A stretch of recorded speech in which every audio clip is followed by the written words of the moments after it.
Illustration. As soon as they were gone, Elizabeth walked out to recover her spirits, or, in other words, to dwell without interruption on those subjects which must deaden them more.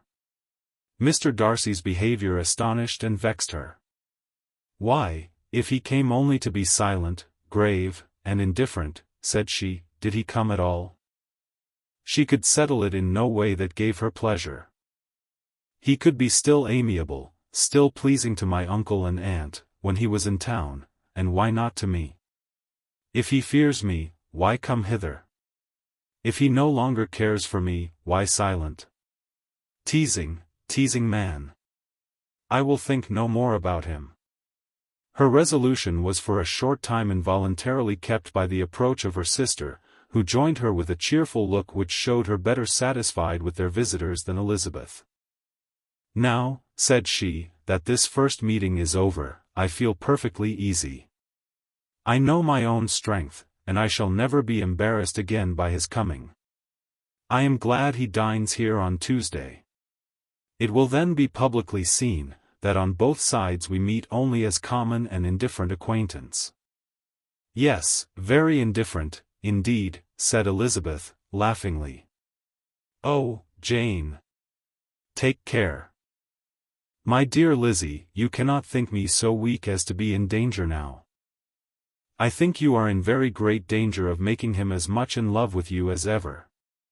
They did not see the gentleman again till Tuesday, and Mrs. Bennet, in the meanwhile, was giving way to all the happy schemes which the good humour and common politeness of Bingley, in half an hour's visit, had revived. On Tuesday there was a large party assembled at Longbourn, and the two who were most anxiously expected, to the credit of their punctuality as sportsmen, were in very good time. When they repaired to the dining-room, Elizabeth eagerly watched to see whether Bingley would take the place which, in all their former parties, had belonged to him, by her sister. Her prudent mother, occupied by the same ideas, forbore to invite him to sit by herself. On entering the room, he seemed to hesitate, but Jane happened to look round, and happened to smile. It was decided. He placed himself by her. Elizabeth, with a triumphant sensation, looked towards his friend. He bore it with noble indifference, and she would have imagined that Bingley had received his sanction to be happy, had she not seen his eyes likewise turn towards Mr. Darcy, with an expression of half-laughing alarm. His behaviour to her sister was such during dinner-time as showed an admiration of her, which, though more guarded than formerly, persuaded Elizabeth, that, if left wholly to himself, Jane's happiness, and his own, would be speedily secured. Though she dared not depend upon the consequence, she yet received pleasure from observing his behavior. It gave her all the animation that her spirits could boast, for she was in no cheerful humor. Mr. Darcy was almost as far from her as the table could divide them. He was on one side of her mother. She knew how little such a situation would give pleasure to either, or make either appear to advantage. She was not near enough to hear any of their discourse, but she could see how seldom they spoke to each other, and how formal and cold was their manner whenever they did. Her mother's ungraciousness made the sense of what they owed him more painful to Elizabeth's mind, and she would, at times, have given anything to be privileged to tell him, that his kindness was neither unknown nor unfelt by the whole of the family. She was in hopes that the evening would afford some opportunity of bringing them together, that the whole of the visit would not pass away without enabling them to enter into something more of conversation, than the mere ceremonious salutation attending his entrance. Anxious and uneasy, the period which passed in the drawing-room before the gentlemen came, was wearisome and dull to a degree that almost made her uncivil. She looked forward to their entrance as the point on which all her chance of pleasure for the evening must depend. If he does not come to me, then, said she, I shall give him up forever. The gentleman came, and she thought he looked as if he would have answered her hopes, but, alas! The ladies had crowded round the table, where Miss Bennet was making tea, and Elizabeth pouring out the coffee, in so close a confederacy, that there was not a single vacancy near her which would admit of a chair. And on the gentleman's approaching, one of the girls moved closer to her than ever, and said, in a whisper, "The men shan't come and part us, I am determined. We want none of them, do we?" Darcy had walked away to another part of the room. She followed him with her eyes, envied everyone to whom he spoke, had scarcely patience enough to help anybody to coffee, and then was enraged against herself for being so silly. A man who has once been refused. How could I ever be foolish enough to expect a renewal of his love? Is there one among the sex who would not protest against such a weakness as a second proposal to the same woman? There is no indignity so abhorrent to their feelings.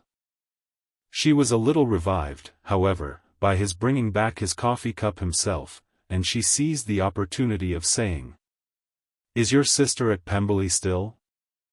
"Yes, she will remain there till Christmas." "And quite alone? Have all her friends left her?" "Mrs. Annesley is with her. The others have been gone on to Scarborough these 3 weeks." She could think of nothing more to say, but if he wished to converse with her, he might have better success. He stood by her, however, for some minutes, in silence, and, at last, on the young lady's whispering to Elizabeth again, he walked away. When the tea things were removed, and the card tables placed, the ladies all rose, and Elizabeth was then hoping to be soon joined by him, when all her views were overthrown, by seeing him fall a victim to her mother's rapacity for whist players, and in a few moments after seated with the rest of the party. She now lost every expectation of pleasure. They were confined for the evening at different tables, and she had nothing to hope, but that his eyes were so often turned towards her side of the room, as to make him play as unsuccessfully as herself. Mrs. Bennet had designed to keep the 2 Netherfield gentlemen to supper, but their carriage was, unluckily, ordered before any of the others, and she had no opportunity of detaining them. "Well, girls," said she, as soon as they were left to themselves, "what say you to the day? I think everything has passed off uncommonly well, I assure you. The dinner was as well dressed as any I ever saw. The venison was roasted to a turn and everybody said, they never saw so fat a haunch. The soup was 50 times better than what we had at the Lucases last week, and even Mr. Darcy acknowledged that the partridges were remarkably well done, and I suppose he has 2 or 3 French cooks at least. And, my dear Jane, I never saw you look in greater beauty. Mrs. Long said so too, for I asked her whether you did not. And what do you think she said besides? Ah! Mrs. Bennet, we shall have her at Netherfield at last. She did, indeed. I do think Mrs. Long is as good a creature as ever lived, and her nieces are very pretty behaved girls, and not at all handsome. I like them prodigiously. Illustration. M. R.S. Long and her nieces.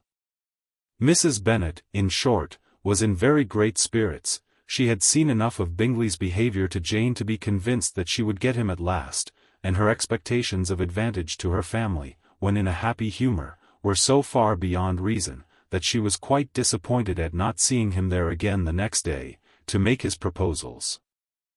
"It has been a very agreeable day," said Miss Bennet to Elizabeth. "The party seemed so well selected, so suitable one with the other. I hope we may often meet again." Elizabeth smiled. "Lizzie, you must not do so. You must not suspect me. It mortifies me.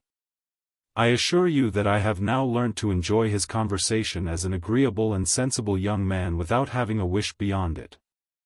I am perfectly satisfied, from what his manners now are, that he never had any design of engaging my affection. It is only that he is blessed with greater sweetness of address, and a stronger desire of generally pleasing, than any other man." "You are very cruel," said her sister, "you will not let me smile, and are provoking me to it every moment. How hard it is in some cases to be believed! And how impossible in others! But why should you wish to persuade me that I feel more than I acknowledge? That is a question which I hardly know how to answer. We all love to instruct, though we can teach only what is not worth knowing. Forgive me, and if you persist in indifference, do not make me your confidant. Illustration. Lizzie, my dear, I want to speak to you.